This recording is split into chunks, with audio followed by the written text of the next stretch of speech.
"Hi, Grandma," she said in a voice that sounded more mature than I remembered. "Can I come in? I have something important to tell you."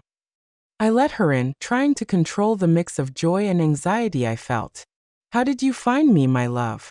Do your parents know you're here?" "Aunt Clara gave me your address," Caroline replied, sitting on my new sofa as if she had been visiting all her life. "And no, Mommy doesn't know I'm here. I told her I was going to my friend Maria's house." She looked different, taller of course, but there was also something in her eyes that hadn't been there before. A seriousness, a determination that reminded me painfully of myself in recent years.